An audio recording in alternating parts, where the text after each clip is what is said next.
Құрметті ауыл тұрғындары, мынау бүгін қоғамдық тыңдау дейді. Соның аясында біздің полигондар туралы ғой негізі. Соның жаңа біраз жұмыстарымыз бар, соны сізге таныстырып өтейін.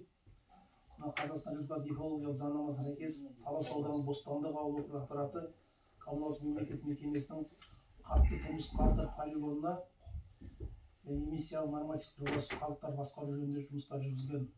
Әсер етуге байланысты экологиялық рұқсат алуға арналған құжаттар материалдар бойынша ашық жиналыс ретінде қоғамдық тыңдаулар жүргізуіміз керек, өткізуде. Бүгінгі күні қоғамда ақпарат монологиялық облыстық газетіне және Тараз 24 телеарнасына берілген хабарландырулар арқылы жеткізілді. Сондай хабарландыру тақталарында және Жамбыл облысы табиғи ресурстар және табиғи пайдалану реттеу басқармасының интернет ресурстарында орналастырылған.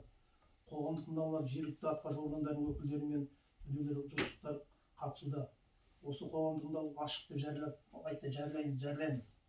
Осыған біз сөз кезегі осы бірінші қатысшыны сайлап аламыз, осыған байланысты. Қатысшыға бір ауыздан Әнзеқұлов Алмас Момынханұлын сайласақ. Қарсы емессіздер. Ал енді осыған келесі сөзді Әдет мырза өзіңізге берсек. Саламатсыздар, Бостандық ауылының тұрғындары. Біздің мынау қатты тұрмыстық қалдықтар полигоны Жамбыл облысы Талас ауданы Бостандық ауылдық округі аумағында орналасқан. Полигонның жалпы ауданы 2 гектарды құрайды. Жобаға сәйкес қызмет көрсетілетін халық саны 1205 адам.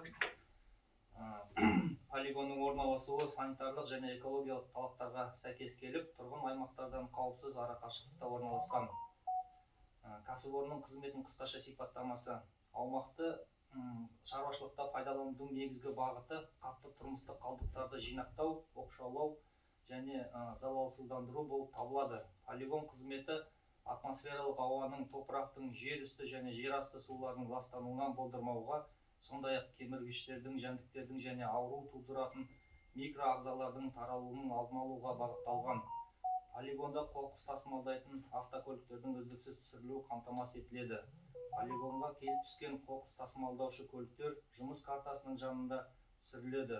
Қоқыс түсіру алаңы 2 бөлікке бөлінеді. Бір бөлігінде қоқыс тасымалдайтын көліктер жұмыс істесе, екінші бөлігінде бульдозерлер жұмыс атқарады. Түсіру алаңындағы көліктердің орналасу әрбір көліктің кедергісіз кіріп шығуын қамтамасыз етеді. Жобаға сәйкес кәсіпорынның санитарлық қорғау аймағын көгалдандыру шаралары қарастырылған. Бұл жерде 1000 метр қашықтықта орналасқан. Айтып өткендей экологиялық санитарлық талаптарға сәйкес келеді. Ықтимал атмосфералық әсерлер: қатты тұрмыстық қалдықтар полигонында барлығы 5 атмосфераны ластаушы көздері бар. Оның ішінде біреуі ұйымдастырылған және 4-еуі ұйымдастырылмаған көздері. Ластаушы заттардың шығарындылары 12 зиянды заттан тұрады.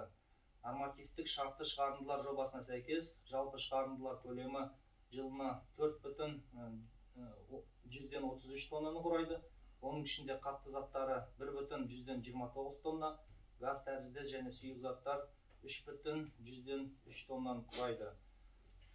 Бұл бізде 26 жылдан бастап 2035 жылға дейін 10 жылға алынады, 10 жылға есептелген нормативтері.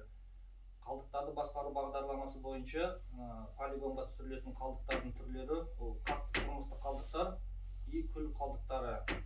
2026 жылы 480 тоннаны құрайды, 2027 жылы 484 тоннаны құрайды, 2028 жылы 489 тоннаны құрайды, 2029 жылы 494 тоннаны құрайды, 2030 жылы 499 тоннаны құрайды, 2031 жылы 504 тоннаны құрайды, 2032 жылы 509 тоннаны құрайды, 2033 жылы 514 тоннаны құрайды, 2035 жылы 519 тоннаны құрайды, 2035 жылы 524 тоннаны құрайды. Тағы да бізде қоршаған ортаны қорғау іс-шаралары жоспарлары әзірленген. Ол бойынша қоршаған ортаға әсер ету мониторингі 90 сайын тұрақты жүргізіліп отырады. Көшеттер отырғызу және күтіп баптау арқылы аумақты абаттандыру және көгалдандыру жұмыстары жүріп отырады. Жабдықтар мен көлік құралдарын жөндеу кезінде жанар жағармайдың төгілуіне жол бермеу, экологиялық ағарту және насихаттау жұмыстары жүргізіледі. Табиғатты қорғау акциялары, жарыстарға және сенбіліктерге қатысу жұмыстары жүргізіледі. Назарларыңызға рахмет. Полигон бойынша сұрақтарыңызды қойсаңыздар болады. Сұрақтарыңыз бар ма? Жоқ сұрағымыз. Онда баяндама аяқталды.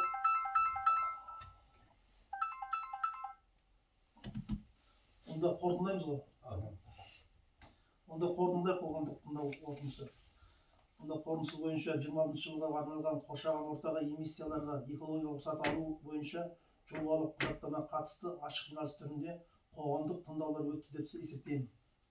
Қоғамдық тыңдаулар нәтижесі бойынша хаттама жасалып, қоршаған орта мен табиғи ресурстардың жай-күйі жөнінде ұлттық деректер базасы платформасында орналастырылатын болады. Назарларыңызға рахмет. Осының қоғам тыңдау аяқталды. Келгендеріңізге рахмет, тыңдағандарыңызға жақсы сау болыңыздар. Мына жерге қол қойып жіберсеңіздер, қатысушылар. Медет қойды ма? Қойдық. Үшін талап